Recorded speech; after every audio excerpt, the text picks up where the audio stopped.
बोला जाए 100 में से 100 बार किस पे विश्वास करना है, तो मैं 100 में से 100 बार सीमोर हर्ष पे विश्वास करूंगा, ना कि मेन स्ट्रीम मीडिया पे। एक समय ऐसा भी था जब ओसामा बिन लादेन अमेरिका के लिए हीरो हुआ करता था। जिहादी बनाने की एक फैक्ट्री लगाई गई और उस फैक्ट्री में बहुत इंपॉर्टेंट अधिकारी थे ओसामा बिन लादेन। आपको ओसामा बिन लादेन का पता बताने को तैयार हूं, पर बदले में मुझे बहुत कुछ चाहिए। आमिर अजीज को तो आमिर अजीज तैयार हो गए सीआईए की मदद के लिए, बदले में उन्हें जो पैसे चाहिए थे उन सब की बात हुई। Good evening. Tonight, I can report to the American people and to the world that the United States has conducted an operation that killed Osama bin Laden, the leader of Al-Qaeda. Welcome to Samay. अगर आप इस channel को follow कर रहे हैं तो आपको पता है कि मेरी फेवरेट किताब है मैन्युफैक्चरिंग कंसेंट। मैन्युफैक्चरिंग कंसेंट में एक जगह लिखा हुआ है कि बायस्ड मीडिया जो है वो ना सिर्फ ताकतवर की सुरक्षा का काम करता है, साथ ही साथ कॉर्पोरेट की सुरक्षा का भी काम करता है, पर इन दोनों चीजों के अलावा वो आम जनता से सच जानने का हक भी छीन लेता है। और अब वो दिन जा चुके हैं जब लोगों को मीडिया का बायस समझ में नहीं आता था। इस मीडिया के बायस की वजह से लोगों को ये समझ में नहीं आता कि वो मीडिया की किस बात का विश्वास करें या ना करें। कुछ बातें तो ऐसी हैं जिनमें उनको लगता है कि मीडिया सिर्फ झूठी झूठ बोलता है। ऐसी कुछ बातें जिन पे लोगों को विश्वास है, मैं अपनी बात नहीं कर रहा हूँ, पर ज्यादातर लोगों का जिन पे विश्वास है उनमें से कुछ एक है कि सीआईए ने जॉन एफ कैनेडी का असैसिनेशन किया। लोगों को लगता है कि मून लैंडिंग जो है वो प्योर फेक है। लोगों को लगता है कि प्रिंसेस डायना की मौत जो है वहां पे MI6 का हाथ है, MI5 का हाथ है, मोनार्की का हाथ है, और जो घटना जैसे दिखाई जा रही है वैसी नहीं है। लोगों को लगता है कि 9/11 जो है वो इनसाइड जॉब थी। लोगों को लगता है कि कोविड-19 जो है पॉपुलेशन रिडक्शन प्रोग्राम है। लोगों को लगता है कि एरिया 51 में एलियन रहते हैं, और लोगों को तो ये तक लगता है कि धरती जो है ना फ्लैट है। ठीक ऐसे ही कुछ कहानियों में एक और कहानी है जहां पे जनता को पूरा विश्वास नहीं होता, वो है ओसामा बिन लादेन की मौत। तो आज हम ओसामा बिन लादेन की मौत के बारे में बात करेंगे और उसके सच के बारे में बात करेंगे जो आपको मेन स्ट्रीम मीडिया बताता नहीं है। अब आप कहेंगे कि आखिर ऐसा कौन सा आदमी है जो सच बता रहा है और मेन स्ट्रीम मीडिया नहीं बता रही है। तो उस आदमी का नाम है सीमोर हर्ष। सीमोर हर्ष की एक किताब है ओसामा बिन लादेन की मौत के बारे में, आपको जरूर पढ़नी चाहिए। तो हम ये जो वीडियो है सीमोर हर्ष की किताब पे बेस्ड है। आप ये कहेंगे कि आखिर मैं क्यों सीमोर हर्ष पे विश्वास कर रहा हूँ और यूनाइटेड स्टेट्स गवर्नमेंट पे नहीं कर रहा हूँ। दोस्त, यूनाइटेड स्टेट्स गवर्नमेंट के काफी सारे सच जो है वो सीमोर हर्ष ने बाहर लाए। सीमोर हर्ष आज तक कभी गलत नहीं हुआ है, भले ही शुरुआत में उसको गलत कहा गया, बट पर थोड़े दिनों बाद लोगों ने प्रूव किया कि एक्चुअली वो सही था। तो अगर मुझे बोला जाए 100 में से 100 बार किस पे विश्वास करना है, तो मैं 100 में से 100 बार सीमोर हर्ष पे विश्वास करूंगा, ना कि मेन स्ट्रीम मीडिया पे। ठीक, अगर आपको लगता है कि सीमोर हर्ष गलत है तो आप अभी वीडियो से निकल लीजिए। तो चलिए चलते हैं, शुरुआत करते हैं, सच जानते हैं ओसामा बिन लादेन की मौत का। पर आगे बढ़ने से पहले सब्सक्राइब करके बेल आइकन को क्लिक कर दीजिए।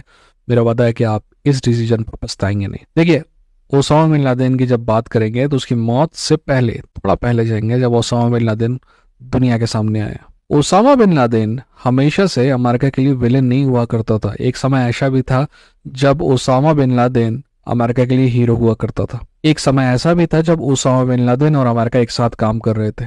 जब रशिया अफगानिस्तान में था तब पाकिस्तान के पेशावर और पेशावर के आसपास के इलाकों में जिहादी बनाने की एक फैक्ट्री लगाई गई, और उस फैक्ट्री में बहुत इंपॉर्टेंट अधिकारी थे ओसामा बिन लादेन।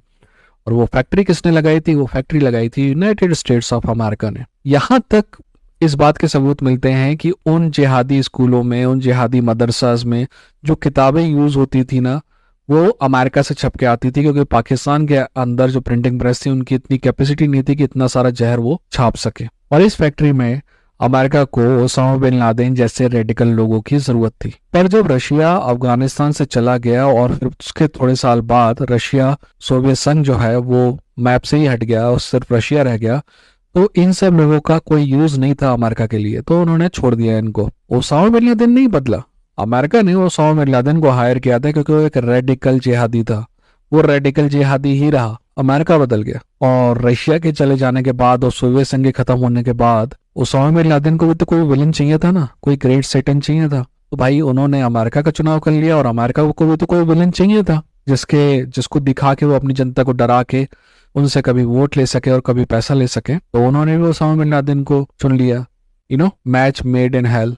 एनीवेज, वैसे तो ये दोनों एक दूसरे को विलन मान के चल रहे थे, बट 9/11 के बाद हालात पूरी तरह बदल गए। अब अमेरिका को किसी भी हालत में खत्म करना था ओसामा बिन लादेन को, क्योंकि उनका मानना था कि ओसामा बिन लादेन 9/11 के पीछे है। शुरुआत में तो खुद ओसामा बिन लादेन ने मना किया कि उसका 9/11 में कोई हाथ है, पर बाद में उसकी इस संगठन से जुड़े कई लोगों ने साफ साफ हिंट दिया कि उनका ही 9/11 में हाथ था और आगे भी ऐसी कई चीजें होंगी। तो ओसामा बिन लादेन को अमेरिका को खत्म करना था, उस चक्कर में उन्होंने अफगानिस्तान में हमला किया। पर अफगानिस्तान में तो उन्हें ओसामा बिन लादेन नहीं मिला, तो ओसामा बिन लादेन कहाँ था? ऐसा माना जाता है कि 2005 तक Osama bin Laden Hindu Kush के पहाड़ियों में रह रहा था और सीमोर हर्स के अनुसार हिंदू कुश माउंटेन से 2005 के आसपास पाकिस्तान इंटेलिजेंस ने गिरफ्तार किया ओसामा बिन लादेन को और अबोटाबाद पहुंचा दिया।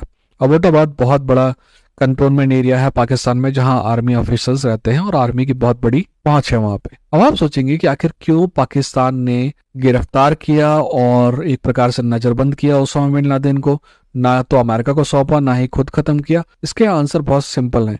पाकिस्तान की नज़र में ओसामा बिन लादेन एक स्ट्रेटेजिक एसेट था जिसका यूज अमेरिका के साथ भी किया जा सकता था और जिसका यूज अपने अंदर के जो रेडिकल एलिमेंट है उनको आदेश देने के लिए भी किया जा सकता था, है ना। अमेरिका के लिए ऐसे कि वो एक समय बड़े पे आउट के लिए ओसामा बिन लादेन को अमेरिका को सौंप सकते थे, और अपने ही अंदर जो छोटे रेडिकल एलिमेंट है उनके लिए ऐसे कि ओसामा बिन लादेन को अपने कब्जे में रखकर वो उन रेडिकल एलिमेंट से वही सब करा सकते थे जो वो चाहते थे। इसीलिए Osama bin Laden Pakistan intelligence के लिए एक स्ट्रेटेजिक एसेट था। I met repeatedly with my national security team as we developed more information about the possibility that we had located bin Laden hiding within a compound deep inside Pakistan. तो आगे सवाल उठता है, ये आखिर America को कैसे पता चला कि ओसामा बिन लादेन पाकिस्तान में है? इस बात की बातें अफवाहें तो क्या बरसों से उड़ रही थी कि पाकिस्तान में अब ओसामा बिन लादेन है, पर अमेरिकन इंटेलिजेंस का पूरा विश्वास था पाकिस्तानी इंटेलिजेंस में, और जब कभी वो पाकिस्तानी इंटेलिजेंस से पूछते कि ओसामा बिन लादेन कहाँ है तो वो उन्हें बोलता है कि हिंदू कुश माउंटेन के आसपास है, पाकिस्तान में तो वो बिल्कुल भी नहीं है। और अमेरिकन इंटेलिजेंस इस बात का विश्वास करते। तो ये विश्वास कब अविश्वास में बदला? ये विश्वास अविश्वास में बदला जब एक आर्मी ऑफिसर, एक इंटेलिजेंस ऑफिसर अमेरिकन एम्बेसी पहुंच गया। और ये जो एसेट थे, ये जो इंटेलिजेंस एसेट थे, इनका नाम था lieutenant colonel Iqbal. Lieutenant colonel Iqbal एक दिन इस्लामाबाद पाकिस्तान में स्थित अमेरिकन एम्बेसी पहुंच गए। वहां उन्होंने रिक्वेस्ट की कि मुझे CIA के स्टेशन चीफ से मिलना है। उनकी ये रिक्वेस्ट स्वीकार कर ली गई और 2-3 घंटे इंतजार कराने के बाद CIA के जो स्टेशन चीफ थे वो उनसे मिले। जब वो मिले तो उन्होंने कहा कि मैं आपको ओसामा बिन लादेन का पता बताने को तैयार हूं, पर बदले में मुझे बहुत कुछ चाहिए, अमेरिकन सिटीजनशिप भी चाहिए और पैसे भी चाहिए। तो CIA चीफ ने कहा कि ये सब तुम्हें मिल जाएगा, पर पहले हमें देखना होगा कि तुम सच बोल रहे हो या नहीं।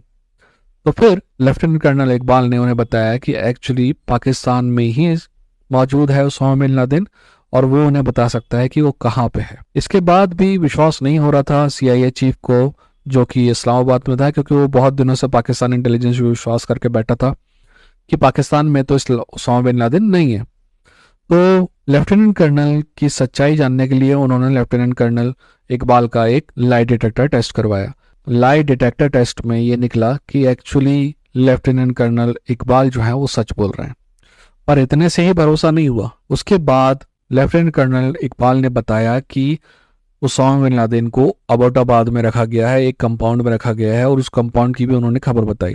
उसके बाद CIA ने उस कंपाउंड की सर्वेलेंस चालू कर दी। तो उन्हें ओसामा बिन लादेन तो नहीं दिखा, पर यह पता चला कि ये जो कंपाउंड है बहुत सीक्रेटिव है, यहाँ बहुत लिमिटेड आवाजाही है और बहुत सीक्रेटिव तरीके से इसको रखा गया है। CIA किसी दूसरे देश में कोई एक्शन ले या फिर अमेरिका की सरकार किसी दूसरे देश में एक्शन ले, उसके लिए पुख्ता सबूत की जरूरत थी। ऐसा नहीं था कि एक अधिकारी ने बता दिया और कुछ सर्वेलेंस से लगा कि बात जो है कंपाउंड सीक्रेटिव है तो वहां पे हमला कर दिया जाए, ऐसा नहीं है। तो उन्हें आगे चलकर कंफर्मेशन की जरूरत थी। अब यहाँ पे एंट्री होती है डॉक्टर आमिर अजीज की। डॉक्टर आमिर अजीज एक डॉक्टर थे जो कि 2 अलग अलग इंटेलिजेंस एजेंसियों के लिए काम कर रहे थे। एक तरफ वो पाकिस्तान इंटेलिजेंस एजेंसी के लिए भी काम कर रहे थे, जिसे हम ISI के नाम से जानते हैं, और दूसरी तरफ वो CIA के लिए भी काम कर रहे थे। पाकिस्तान इंटेलिजेंस ने उन्हें ओसामा बिन लादेन की देखभाल के लिए अपॉइंट किया था, इसलिए ओसामा बिन लादेन तक उनकी पहुंच बहुत आसान थी। जब CIA ने अप्रोच किया आमिर अजीज को, तो आमिर अजीज तैयार हो गए CIA की मदद के लिए। बदले में उन्हें जो पैसे चाहिए थे उन सब की बात हुई, और फिर यह तय हुआ कि एक कोई बहाना बनाया जाएगा जिसके तहत ओसामा बिन लादेन का ब्लड लिया जाएगा, और उस ब्लड को CIA जो है इस्लामाबाद में अपनी लेबोरेटरी में टेस्ट करेगा और पाएगा कि DNA सैंपल मिल रहा है कि नहीं मिल रहा है ओसामा बिन लादेन से। तो एक बहाना बनाया गया हेपेटाइटिस बी का। हेपेटाइटिस बी का बहाना लेके, उसकी वैक्सीन लेके ओसामा बिन लादेन के पास पहुंचे डॉक्टर आमिर अजीज, और इन्होंने इसी सब बहाने से एक सैंपल भी लिया ओसामा बिन लादेन का।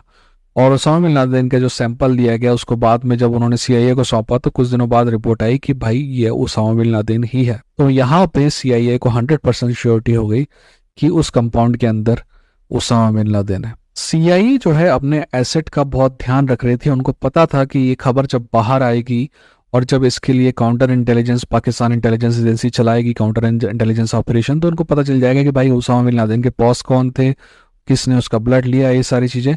तो उनको अपने एसेट को बचाने की पूरी तैयारी करनी थी।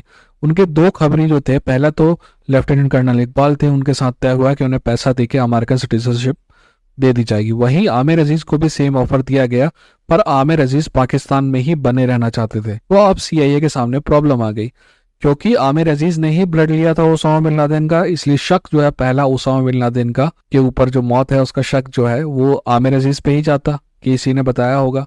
इसीलिए एक और कवर स्टोरी तैयार की गई और जिसके लिए डॉक्टर अफरीदी को चुना गया। डॉक्टर शकील अफरीदी को मनाया गया कि भाई आप एक पोलियो का जो है प्रोग्राम चलाइए अबोटाबाद में, और जैसे तैसे इस जगह पे इस कंपाउंड में भी चाहिए और इस कंपाउंड में भी सैंपल के लिए ब्लड मांगने की कोशिश कीजिए। उन्हें सिर्फ कोशिश ही करनी थी और कुछ नहीं करना था। उन्होंने कोशिश की, सैंपल नहीं मिला, और बाद में जब जांच हुई तो पहले ही नाम अफरीदी का उछाल दिया गया और डॉक्टर आमिर अजीज का नाम हमेशा के लिए छुपा दिया गया। वैसे डॉक्टर आमिर अजीज अभी भी पाकिस्तान में ही रहते हैं। तो अफरीदी साहब पकड़े गए और उनको शायद छोटा मोटा पैसा मिला होगा इसलिए उन्होंने ये काम किया, या फिर शायद वो एक्चुअली अच्छे डॉक्टर हों और उन्हें कहा गया कि पोलियो होगा इस जगह पे, इसलिए आप ही सर्विलेंस करिए। उन्हें सिर्फ एक कवर देना था डॉक्टर आमिर अजीज को सेम चीजें करवाते हुए। तो ये सब उन्होंने कराया। आमिर अजीज बच गए और अफरीदी को 30 साल से भी ज्यादा की जेल की सजा हो गई। ये सब चीजें जब सामने आई तो खैर वापस चलते हैं। जब उन्होंने एक कवर भी ला दिया और फिर इसके बाद उन्होंने लेफ्टिनेंट कर्नल इकबाल को भेज दिया अमेरिका और आमिर अजीज को कह दिया कि आप जो है अंडरग्राउंड हो जाइए। अब टाइम आया ये बात करने का पाकिस्तान इंटेलिजेंस से कि भाई हमें ये पता है, आपको ये पता है कि नहीं पता है।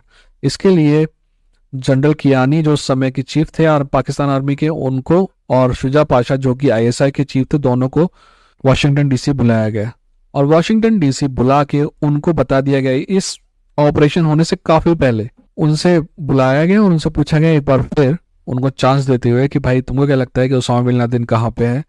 तो उन्होंने कहा कि हमें नहीं पता, पाकिस्तान में तो नहीं है, हिंदू कुश माउंटेन में है, जो कि वो लाइन वो हमेशा रिपीट करते थे। तब अमेरिकन इंटेलिजेंस ने बताया कि आप सब लोग झूठ बोल रहे हैं, हमें पता है कि ओसामा बिन लादेन पाकिस्तान में है, पाकिस्तान के अंदर अबोटाबाद में है और अबोटाबाद के अंदर भी इस कंपाउंड में है। जब ये सब बताया गया तो पाकिस्तान इंटेलिजेंस के पास कोई और चारा नहीं था इसको एक्सेप्ट करने के अलावा, तो उन्होंने एक्सेप्ट कर लिया। अब यहाँ पे जनरल कियानी को 2 ऑप्शन दिए गए। जनरल कियानी को क्यों, गिलानी जो उस समय प्रधानमंत्री थे कि उनको क्यों नहीं, क्योंकि सभी को पता था कि गिलानी सरकार नहीं चला रहा है, जलवा अभी भी कियानी गई है। तो कियानी को 2 ऑप्शन दिए गए। नंबर 1 ऑप्शन उनको ये दिया गया कि पाकिस्तान जो है, पाकिस्तान की आर्मी जो है, पाकिस्तान के इंटेलिजेंस जो है वो पूरी तरह कोऑपरेट करे अमेरिका के साथ, इस ऑपरेशन में उनका साथ दे। Number 1 option. नंबर 2 ऑप्शन ये दिया गया कि अगर वो साथ नहीं देते हैं, सबसे पहले मिलिट्री एड बंद कर दी जाएगी, फाइनेंशियल एड भी बंद कर दी जाएगी और अमेरिकन इंटेलिजेंस पाकिस्तान के सीनियर आर्मी ऑफिसर्स को उनके पर्सनल खर्चे के लिए काफी पैसा देते हैं, वो सब भी बंद कर दिया जाएगा। तो पाकिस्तान इंटेलिजेंस और जनरल कियानी ने ऑप्शन 1 पे क्लिक कर दिया। अब बात करते हैं कि टर्म्स एंड कंडीशन, ये जो दोनों के बीच में डील हुई इसकी मुख्य शर्तें क्या थी। सबसे पहले बात कर लेते हैं कि पाकिस्तान की शर्तें क्या थी। पाकिस्तान की शर्त थी कि मिलिट्री एड जो है वो कंटिन्यू होना चाहिए, फाइनेंशियल जो हेल्प जो अमेरिका देता है पाकिस्तान को वो भी कंटिन्यू होना चाहिए, और तो और ये बात भी पब्लिक तक नहीं आनी चाहिए कि पाकिस्तान ने सपोर्ट किया है इस ऑपरेशन को। और उन्होंने ये तय किया कि पाकिस्तान जब तक हाँ नहीं बोलेगा तो ये ऑपरेशन होने के बाद कि ओसामा बिन लादेन मर गया है या बच गया है, इसकी खबर पब्लिक नहीं की जाएगी जब तक कि पाकिस्तान अपना ओके नहीं देता है। ठीक। अमेरिका की शर्त क्या थी? अमेरिका की शर्त ये थी कि पाकिस्तान जो है इस ऑपरेशन में कोऑपरेट करेगा, पाकिस्तान का जो एयर डिफेंस सिस्टम है उसको वेस्टर्न पार्ट में बंद रखा जाएगा, पाकिस्तान के जो राडार हैं उनको भी पाकिस्तान के वेस्ट पार्ट में उस समय के लिए बंद रखा जाएगा, और पाकिस्तान मिलिट्री इसमें कोई भी किसी भी तरीके का इन्फ्लुएंस नहीं करेगी। तो ऑपरेशन को जिस तरह से हुआ कि 4 हेलीकॉप्टर आए अफगानिस्तान से पाकिस्तान के अबोटाबाद, उसी कंपाउंड के आसपास उतरे, उसी कंपाउंड के अंदर भी उतरा 1-2, और फिर उन्होंने 40-45 मिनट तक ये ऑपरेशन जो है किया। और उसके बाद वो ओसामा बिन लादेन की बॉडी को लेके वहां से चले गए। अब बीच में जो खबरें अनऑफिशियली तरीके से बताई गई कि ओसामा बिन लादेन ने और ओसामा बिन लादेन की तीसरी बीवी ने रेजिस्ट करने की कोशिश की और फिर डिफेंस में वो मारे गए। ऐसा कुछ नहीं था, वो सबके सब शौक थे, कोई डिफेंस कोई रेजिस्टेंस कुछ नहीं था। बिल्कुल कोल्ड ब्लडेड तरीके से मर्डर किया गया ओसामा बिन लादेन को और उसकी बॉडी लेके चले गए। और कई खबरें तो ये भी कहती हैं कि ओसामा बिन लादेन की बॉडी की कुछ पार्ट जो है हिंदू कुश माउंटेन में छोड़ दिए गए। मेरे को कोई सिंपैथी नहीं है ओसामा बिन लादेन के पास से, ठीक है ना, पर फिर भी ये बताता है आपके बारे में कुछ कि आप किसी की बॉडी के पार्ट कहीं फेंक रहे हैं। एनीवेज आगे बढ़ते हैं। जब ये पूरा ऑपरेशन हो गया तो मैं आपको याद दिलाना चाहूंगा कि पाकिस्तान इंटेलिजेंस और अमेरिका के बीच में ये डील हुई थी, ये मांडवाली हुई थी कि इस बात की खबर दुनिया तक लागू नहीं की जाएगी जब तक कि पाकिस्तान अपना ओके ना दे दे। अमेरिका अपनी इस बात से पलट गया और उसका कारण ये था कि अमेरिकन राष्ट्रपति को और अमेरिकन इंटेलिजेंस को लगता था कि ये खबर बहुत जल्द लीक हो जाएगी, तो इससे पहले लीक हो अमेरिकन प्रेसिडेंट खुद इस खबर को अनाउंस करना चाहते थे। और जब वो अनाउंस किया उन्होंने ये खबर, तब पाकिस्तान जो है caught with its pants down, Pakistan को पता नहीं था कि ये होने वाला है। But it's important to note that our counterterrorism cooperation with Pakistan helped lead us to bin Laden and the compound where he was hiding. और तो और अमेरिकन प्रेसिडेंट ने उस पूरी स्पीच में पाकिस्तान को थैंक यू भी कह दिया कि भाई इतना सपोर्ट दिया, thank you very much. Radicalism के खिलाफ जो लड़ाई है, टेररिज्म के जो खिलाफ जो लड़ाई है, वो पाकिस्तान के पीछे संभव नहीं है। आप सोच रहे होंगे कि पहले दिन पाकिस्तान का क्या रिएक्शन आया। पहले दिन एक्चुअली पाकिस्तान का रिएक्शन पॉजिटिव था। वहां तो गिलानी ने ये तक कह दिया कि दे आर हैप्पी कि ये सब हुआ और ये आज बहुत बड़ा दिन है टेररिज्म के खिलाफ। फिर 2-3 दिन बाद उनको समझ में आया कि ये जो प्लान है ना वो चल नहीं रहा, पब्लिक इसको एक्सेप्ट नहीं कर रही। और तो और ये शर्म की बात हो रही है कि उनकी टेरिटरी में कोई इतना बड़ा ऑपरेशन करके चला गया और पता नहीं चला। उसके बाद उन्होंने अमेरिका को गाली देने चालू की कि हमारी टेरिटरी को वॉयलेट किया है और वन साइडेड ऑपरेशन है और हमको बताया नहीं गया और ये बहुत बड़ा ट्रांसग्रेशन है और दुनिया भर की बातें। तो जो ऑफिशियल खबर है कि जिस तरीके से ओसामा बिन लादेन का जो ऑपरेशन है ना अमेरिका ने बहुत डेयरिंग के साथ किया और पाकिस्तान को पता ही नहीं था और ये और वो, सीम और हर्ष इनमें से किसी भी बात के साथ एग्री नहीं करते हैं। देखिए 2 बातें हैं सिंपल सी। अमेरिका ऑपरेशन करता है और करके चला जाता है, या तो पाकिस्तान आर्मी और इंटेलिजेंस कोऑपरेट कर रही थी तब तो ये आसान है, पर अगर नहीं कोऑपरेट कर रही थी तो इससे पता चलता है कि पाकिस्तान आर्मी और पाकिस्तान इंटेलिजेंस तो हद दर्जे के इनकॉम्पिटेंट है। आप उस आर्मी से और उस इंटेलिजेंस एजेंसी से लाख नफरत कर सकते हैं और ये मानना थोड़ा मुश्किल है कि वो इनकॉम्पिटेंट ये थे। इसलिए मेरा मानना है कि सीमोर हर्ष सही था। इस पूरी कहानी को आप समझिए, इसके बाद अपनी भी रिसर्च करिए और फिर कमेंट सेक्शन में आके बताइए कि आपको क्या लगता है कि अमेरिका वाला वर्जन ज्यादा सही था या जो वर्जन मैंने अभी आपको बताया वो ज्यादा सही है। ठीक है, अपनों का ख्याल रखिए, अपना भी ख्याल रखिए। मिलते हैं अगले वीडियो के साथ। ये था समय। ध्यान रखिए, जो लोग इतिहास भुला देते हैं एक दिन इतिहास भी उन्हें भुला देता है। Take care.